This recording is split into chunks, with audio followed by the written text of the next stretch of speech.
Hello everybody, it's Chloe with this one verse. Today's video is very overdue. It is a review of the Unbroken by C.L. Clarke. I received an advanced reader's copy of this book from Orbit Press. Thank you to Orbit Press for that. All opinions are my own. I did a quick review of this on Twitter. My energy was flagging at the time, and so there's like a lot of arcs I got that just fell through. I usually do try to get my reviews up the month at least of the publication, but that did not happen. And I just kind of finally had the energy to talk about it now, so I'm going to get into it. This is an adult military fantasy. Magic exists in this world, but Baladar is kind of unique in that it doesn't practice a religion, it doesn't have any magic, and it has colonized all of these neighboring countries. And this novel follows Luca, who's the heir to the throne. It's difficult for her to walk without a cane, and she has come to Guazal to prove her mettle as a ruler. The other person this novel follows is Terrain, who's on the cover. She's part of this regiment called the Sands, who are all Quezali children who were torn from their families and cultures at a young age and conditioned to be soldiers loyal to Baladar. Terrain has never really missed home. She doesn't remember home. She doesn't really even want to think about home. She just wants to climb the ranks of the military, and this is about her rethinking her connection to her culture and her birth family, and this romantic sexual attraction growing between her and Luca. There's a rebellion brewing in Quezal, and these two are going to have to pick a side. So, in terms of the marketing for this book, I saw a lot of marketing hyping up the romantic elements of this book, some of which I just kind of parroted without reading the book, and I would say that I was kind of taken aback by the dynamics in the book.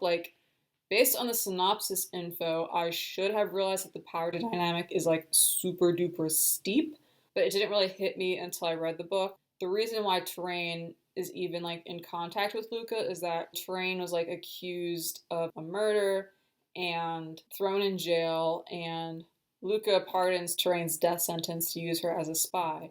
And as a member of the Sands, Terrain doesn't really have a citizenship anywhere. I don't even know what her legal standing is. That's a much steeper power imbalance than I was expecting, and it made me uncomfortable. And the story acknowledges that it is a steep power imbalance, but it was just something I was very taken aback by because I saw a lot of people talking up the romantic elements of the story, and for me, I could never really relax and enjoy them because the whole time I was like, oh, you're in danger. Power imbalance aside, there is so much learning I think Luke would have to do to be a good partner, years worth of learning. And then we added this power imbalance, and I was just like, I'm not rooting for this romance to happen. For me, it was very critical that Terrain had an awareness of the power imbalance. If she didn't, I don't think I could have handled it, but she's still in a place where she very much seeks approval from Baladarians in general. She just kind of starts questioning Baladar in this book. I don't know if she's really in a place where she realizes how far that conditioning from childhood really reaches in her life. So yeah, there are just parts where Luca's flirting with Terrain, and I wanted to roll up a newspaper and swat her on the head. I would say that towards the end of the book, the power is a little bit more even, so the romance between them could look very different going forward. Also, I just really didn't like Luca.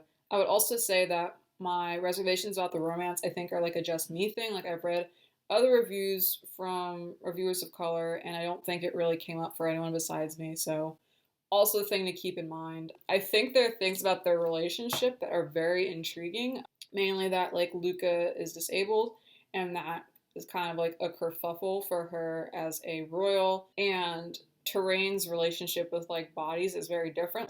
To her as a soldier, injury is very common, but also she supports herself with her body. If she has an injury, she is very expendable. She doesn't know what's going to happen to her. So I think there's ways that Terrain understands Luca's disability very intimately, and also it's kind of alienating for her how Luca handles that. There's a pretty large cast of characters. There's the Sands that I mentioned earlier, and Terrain is super duper close with them. Her bond with those characters really reminded me of Stone and Steel by Ebony J. Dunbar, which is a short queer novella from Neon Hemlock Press. I would encourage you to give that a read if you like this book. I just liked the camaraderie that was there. I really liked her relationship, especially with Thibaut, who is a lot more critical of Baladare and is kind of trying to get out of the Sands. And then her very fraught friendship with Pruitt, who's more pragmatic. Pruitt is just kind of trying to stay alive. Terrain and Pruitt have a situationship, And Terrain is like, we're friends. We eat each other out on the weekends. Fruit writes me erotic love poems, but like, hey, pals, am I right? And I was like, oh, Pruitt. You're in over your head. I felt for Pruitt. I feel like Terrain kind of put Pruitt through it in some ways, but also I think there are lessons Pruitt needed to learn about boundaries and relationships. Did I ship Pruitt and Terrain? No. I hope Pruitt's okay going forward. I feel like she's not gonna be, but I hope she is. There's also, as Terrain infiltrates like the Quasali Resistance Council, we meet a lot of other people like the Jackal. And I think something that stuck out with me is how all the political leaders in this book are like fumbling towards a goal, but it feels like only like the most ill-intentioned people are able to achieve theirs. I think there's a lot in this book looking at how good intent can drive characters to make difficult, sometimes unforgivable decisions. The Unbroken also talks about colonialism, cultural estrangement, repercussions of war, and religion.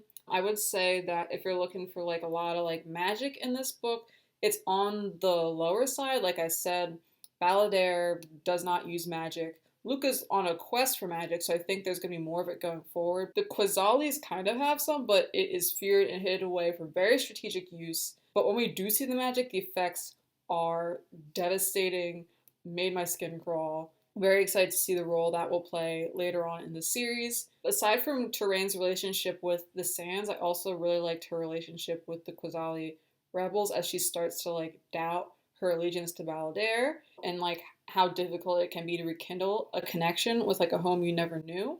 There's a lot of fight scenes, a lot of hand-to-hand combat and strategy that I enjoyed, and I think the discussions of politics felt very real.